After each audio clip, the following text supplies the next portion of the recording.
PTI मंगल को Peshawar high court और supreme court से रुजू करेगी और बल्ले के निशान के बगैर पीटीआई का मुस्तकबिल क्या होगा, इस पर हमारे साथ बात करेंगे आमिर इलियास राना साहब हमारे साथ मौजूद है। Thank you very much Aamir साहब, बहुत शुक्रिया आपने अर्ली इन द मॉर्निंग हमें ज्वाइन किया। ये जो कागजाते नामजदगी के हवाले से हम बात कर रहे हैं, इसका पहला राउंड जो मुकम्मल हुआ है और अभी हम जिन हलकों की बात भी कर रहे थे कि मुख्तलिफ हलकों से कागजाते नामजदगी इन बड़े लीडरान ने जमा कराए हैं, इस पहले राउंड की तकमील को आप किस तरह से देखते हैं? वो इलेक्शन का माहौल जिस पे बार बार कुछ इबाहम थे वो क्लियर होता नजर आ रहा है? बहुत शुक्रिया आपका, और जिस जिद्दोजहद से आप दफ्तर पहुंची वो काबिल इस्ताइश है। Thank you. तो मैं सुन रहा था कि धुंध में आप पहुंची हैं, और ये जिद्दोजहद पाकिस्तान का हर शहरी करता है जी। अब सियासी जमातों के जिम्मे आ गई है, क्योंकि धुंध से मैं सियासी जमातों पे आ जाता हूँ। क्योंकि इलेक्शन लड़ना और वोटर को कायल करना और वोट वाले दिन उसको पोलिंग स्टेशन ले जाना, ये बुनियादी जिम्मेदारी होती है सियासी जमात, उनके वर्करों की, लीडरों की। और जो रात गए इतलात आई उसमें पीटीआई ने सबसे ज्यादा कागजात जमा कराए हैं। और मैं अभी जुनैद अकबर साहब का पीछे ट्वीट देख रहा था कि उनकी जमात के 34 लोगों ने कागज जमा कराए हैं और 6 दूसरी जमातों ने कराए हैं उनके हल्के में। और वो कह रहे थे कि बेशुमार हमारे, क्योंकि वो इस वक्त नंबर के लिहाज से पीटीआई आ गया है। अब आप देखें कि कितना पीटीआई ने शोर होगा किया कि जी हमें रोका जा रहा है, पकड़ा जा रहा है, कहीं सच था कहीं झूठ था। वीडियोस दोनों तरह की सामने आ गई। बिलाल विर का केस आपके सामने है कि उनकी अहलिया ने खुद कहा कि ये एक्सीडेंट पुराना था। इसी तरह कुछ वीडियोस ऑडियोज पे गुफ्तगू हो रही है, लेकिन ये इलेक्शन का हर दफा एक ना एक नया सिस्टम होता है। अभी वो मरहला आना है जब 2018 के इलेक्शन में पहले इसी तरह मुस्लिम लीग नून के लोगों को पार्टी छुड़वाई गई थी, और फिर जब टिकट जमा कराने का वक्त आया था तो लोग आजाद हो गए थे। उन्होंने कहा हम टिकट जमा नहीं करा रहे, क्योंकि उनके ऊपर प्रेशर था। तो अब आपने इस चीज को भी वॉच करना है, ये चलेगा काम। इसी तरह जो इलेक्शन कमीशन की बात हो रही थी, आप देखें कि उन्होंने एक फैसला दिया है, और मैं शायद आपके पास भी ये कह चुका अपने शो एक्सपर्ट्स में, तो मैं 13 नवंबर को ये कह चुका था कि ये काम मुझे इसलिए नजर आ रहा है कि जब नवाज शरीफ ने सेनेट के टिकट दिए थे तो साकिब निसार साहब ने सुप्रीम कोर्ट के 11 रुकनी बेंच को 3 रुकनी बेंच से 0 किया और उनकी पार्टी सदारत छीन ली। हालांकि पार्टी का फैसला आइन के आर्टिकल 17 में मौजूद है कि जब तक सुप्रीम कोर्ट खत्म ना कर दे किसी पार्टी को, कोई गवर्नमेंट का फैसला, किसी इदारे का फैसला उस पार्टी को नहीं ले सकते आप उससे कुछ भी राइट। ठीक है, तो ये पीटीआई ने उस वक्त बहुत खुशी से कबूल कराया और इलेक्शन कमीशन ने फौरी तौर पे नवाज शरीफ की नाअहली पार्टी सदारत से की और उनके लोग आजाद इलेक्शन लड़े थे। ये मेरी सेंस थी, एक मुशाहिदा था, तज्जिया था जो मैंने 13 नवंबर को किया कि ये मुझे लगता हुआ होता हुआ नजर आ रहा है कि मुकाफाते अमल हो रहा है ना, कि तो ये चीजें इनको सोचनी चाहिए थी। अब पेशावर हाई कोर्ट जाएंगे, वो कल पहुंचेंगे, देखेंगे। एक चीज छोटी सी आपने और बात की, फिर मैं असल आ जाता हूं कि कैंडिडेट क्यों लड़ते हैं। ये सवाल होना भी चाहिए जहन में कि ज्यादा से ज्यादा नशिस्तों पे क्यों। जो लीडरशिप होती है वहां सख्त मुकाबला एक ये भी होता है, दूसरा जिंदगी और मौत तो अल्लाह के हाथ में है। लेकिन होता यह है कि जब कोई बड़े लीडर लड़ रहे हो इलेक्शन, वो इसलिए ज्यादा सीटों पे लड़ते हैं कि खुदा ना खास्ता इलेक्शन के आखिरी दिनों में उनके किसी उम्मीदवार का इंतकाल हो जाए, वो किसी दुश्मन की भेंट चढ़ जाए, उसे गोली मार दी जाए, तो इलेक्शन मुलतवी हो जाता है। तो जो बंदा इलेक्शन लड़ रहा है और पार्टी को लीड कर रहा है, उनके ख्याल में ये होता है कि हम इलेक्शन से ही बाहर ना हो जाएं। तो ये बुनियादी कॉन्सेप्ट इस वजह से आया था कि उन्हें कई जगहों से लड़ना चाहिए। हाँ, ये जो है ना 4-4 हल्कों से लड़ना इस तरह, इसमें जाहिर है कि थोड़ी सी ज्यादा क्वेश्चनिंग आती है। क्वेश्चन होना चाहिए, उसका जवाब भी होना चाहिए।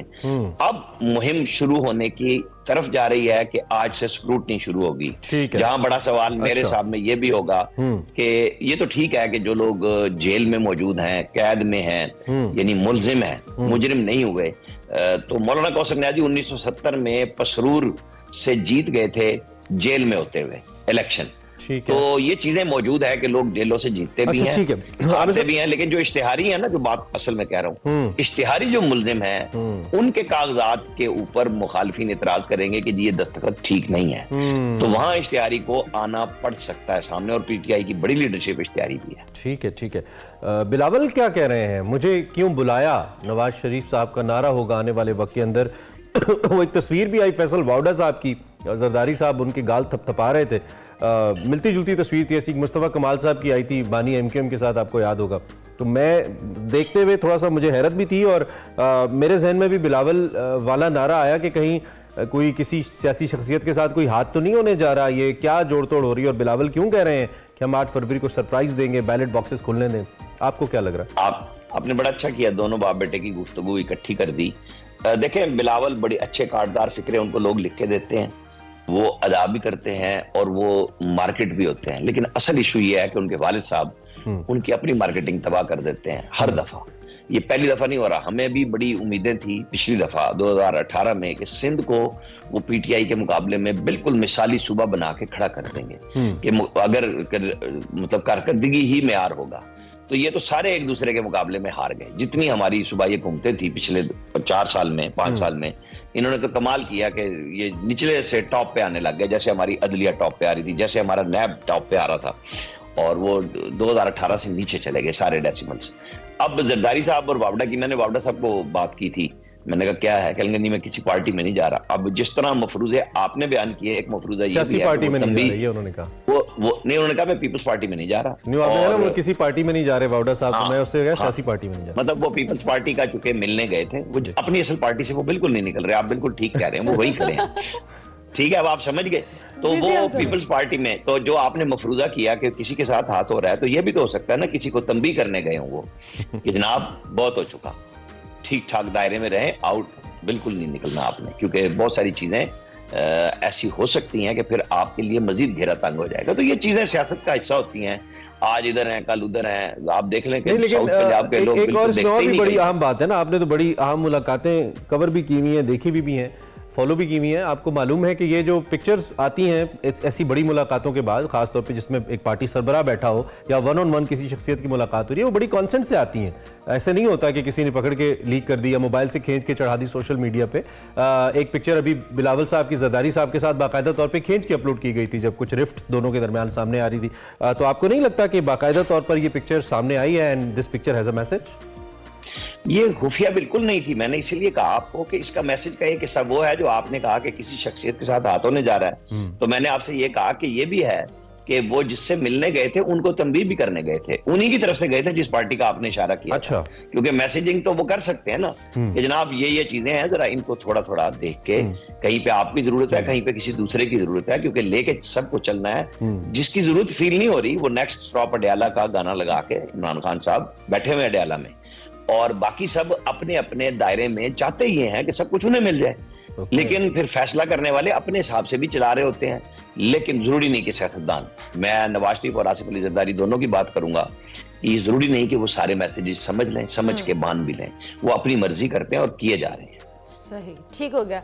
अच्छा आमिर साहब, दूसरी जानिब ये जो इंतखाबी निशान का मामला है बल्ला, उसके बगैर आप क्या समझ रहे हैं? बैरिस्टर गौहर साहब कह रहे हैं कि हमारे पास प्लान बी मौजूद है और ये फैसला इंतहाई कमज़ोर है, लेकिन उसके साथ साथ प्लान बी की भी बात की, और अगर हम इन केस ये इंतखाबी निशान का मामला किसी साइड पे जाता है तो क्या मुस्तकबिल है? ऑब्वियसली एक पार्टी के लिए उसका जो सियासी या इंतखाबी निशान है वो बड़ा इंपॉर्टेंस का हामिल होता है, और बल्ला जो कि तहरीक इंसाफ के लिए बड़ा सेंसिटिव एक मामला भी है। तो किस तरह से आप समझ रहे हैं कि मुस्तकबिल क्या होगा अगर ये बल्ले का निशान नहीं मिलता उन्हें? तो बिल्कुल माजी करीब में प्लान भी इसहाक डार साहब के पास भी था, लेकिन शहबाज शरीफ साहब को मिन्नत तरला करके ए पे ही रहना पड़ा और IMF के पास रहना पड़ा।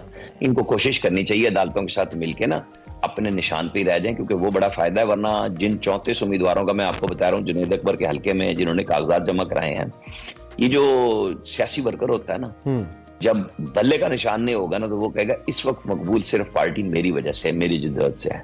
फिर वो किसी को बैरिस्टर गौहर टिकट दे रहे होंगे, किसी को जनाब जो वकला रहनुमा है लतीफ खोसा साहब टिकट दे रहे होंगे, शेर अब्दुल मरवत दे रहे होंगे। फिर ये काबू में नहीं आएंगे किसी के। लिहाजा इन्हें प्लान बी की कहानी करने की बजाय अपनी चेयरमैनशिप बचाने के लिए असल जदोजहद करनी चाहिए, बजाय इधर उधर की गुफ्तगू करने के।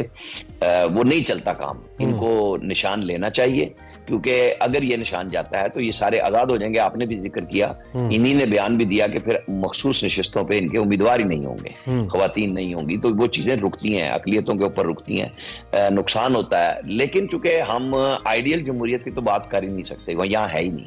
यहाँ पे वही है जो पहले था, क्योंकि हम दायरों के सफर में हैं और उससे हमें निकलने के लिए बिल्कुल आउट ऑफ द बॉक्स किसी किस्म का ना हमने तजर्बा करना है, ना हमने सबक सीखना है। और ये पूरी आपने हम इसी दायरों तरह के ही चल सफर का जिक्र किया। आजकल वो मुस्तफा नवाज खोखर साहब के बिलबोर्ड्स हम देख रहे हैं, वो शायद इस्लामाबाद से कंटेस्ट भी कर रहे हैं।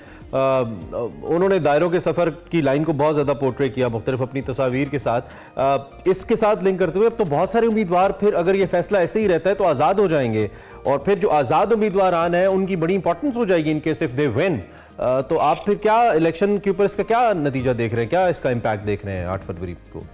देखें, मुस्तफा नवाज खोखर की मिसाल इसलिए लगा है कि वो पीटीआई, पीपल्स पार्टी, नून सबको करीब से देखते हुए पीपल्स पार्टी को छोड़ के गए थे, और वो जायजा ले रहे थे कि वो पीटीआई में जाएंगे या नून में। और फिर वो दिल बर्दाश्ता हुए और उन्होंने कहा कि नहीं, मुझे अपने हल्के के अवाम की नुमाइंदगी बराह रास्त करनी होगी, क्योंकि ये पार्टी हाल नहीं देती।